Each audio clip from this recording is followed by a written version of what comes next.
नमस्कार भक्तों, आपका एक बार फिर से स्वागत है हमारे चैनल भक्ति की शक्ति में।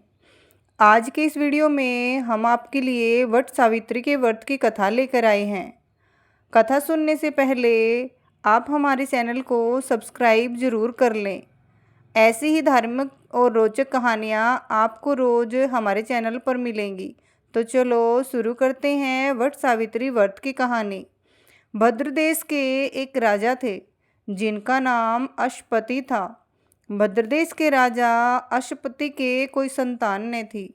उन्होंने संतान की प्राप्ति के लिए मंत्रोच्चारण के साथ प्रतिदिन 1 लाख आहुतियाँ दी। 18 वर्षों तक यह कर्म जारी रहा। इसके बाद सावित्री देवी ने प्रकट होकर वर दिया कि राजन, तुझे एक तेजस्वी कन्या पैदा होगी।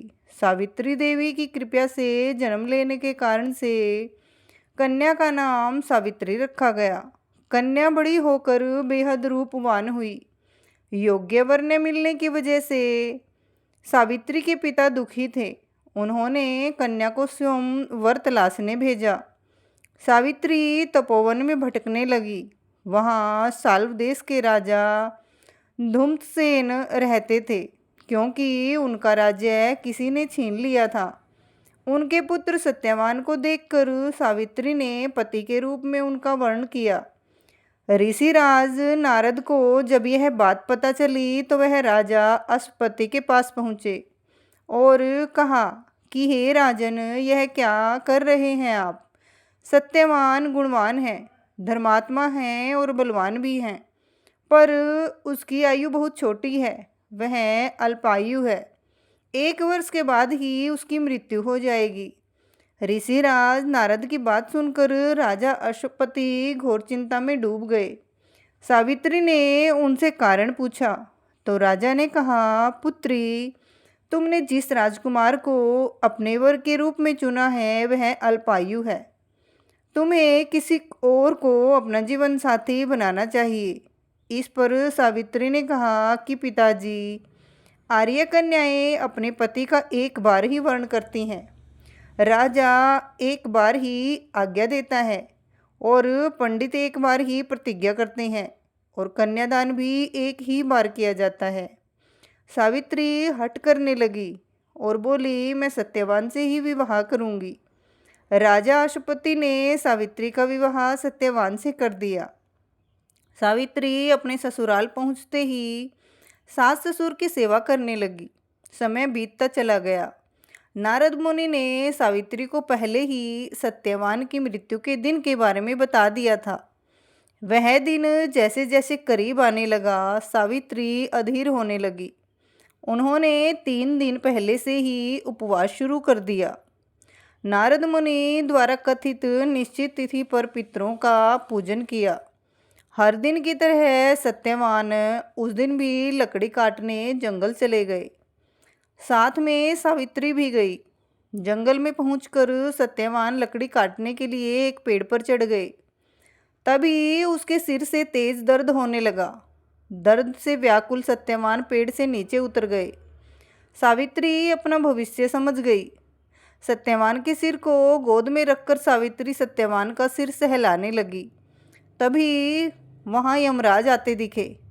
यमराज अपने साथ सत्यवान को ले जाने लगे। सावित्री भी उनके पीछे पीछे चल पड़ी। यमराज ने सावित्री को समझाने की कोशिश की कि यह विधि का विधान है, लेकिन सावित्री नहीं मानी।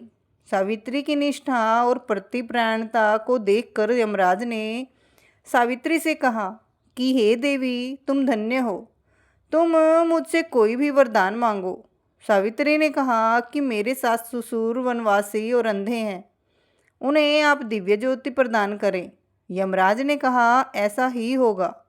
जाओ, अब लौट जाओ। लेकिन सावित्री अपने पति सत्यवान के पीछे पीछे चलती रही। यमराज ने कहा, देवी, तुम वापस जाओ। सावित्री ने कहा, भगवान, मुझे अपने पति देव के पीछे पीछे चलने में कोई परेशानी नहीं है। पति के पीछे चलना मेरा कर्तव्य है। यह सुनकर उन्होंने फिर से उसे एक और वर मांगने के लिए कहा। सावित्री बोली, हमारे सासुर का राज्य छिन गया है, उसे पुनः वापस दिला दें। यमराज ने सावित्री को यह वरदान भी दे दिया और कहा, अब तुम लौट जाओ। लेकिन सावित्री पीछे पीछे ही चलती रही। यमराज ने सावित्री को तीसरा वरदान मांगने को कहा। इस पर सावित्री ने 100 संतानों और सौभाग्य का वरदान मांगा। यमराज ने इसका वरदान भी सावित्री को दे दिया। सावित्री ने यमराज से कहा कि प्रभु, मैं एक पतिव्रता पत्नी हूँ और आपने मुझे पुत्रवती होने का आशीर्वाद दिया है। यह सुनकर यमराज को सत्यवान के प्राण छोड़ने पड़े। यमराज अंतर्ध्यान हो गए और सावित्री उसी वट वृक्ष के पास आ गई जहाँ उसके पति का मृत शरीर पड़ा था। सत्यवान जीवंत हो गया और दोनों खुशी खुशी अपने राज्य की ओर चल पड़े। दोनों जब घर पहुँचे तो देखा कि माता पिता को दिव्य ज्योति प्राप्त हो गई है। इस पर सावित्री सत्यवान चिरकाल तक राज्य सुख भोगते रहे। अतः पतिव्रता सावित्री के अनुरूप ही हम अपने सास ससुर का उचित पूजन करने के साथ ही अन्य विधियों को प्रारंभ करें। वट सावित्री व्रत करने और इस कथा को सुनने से उपवासक के वैवाहिक जीवन या जीवन साथी की आयु पर किसी प्रकार का कोई संकट आया भी तो वो भी टल जाता है। तो भक्तों, आपको ये वट सावित्री के व्रत की कथा कैसी लगी?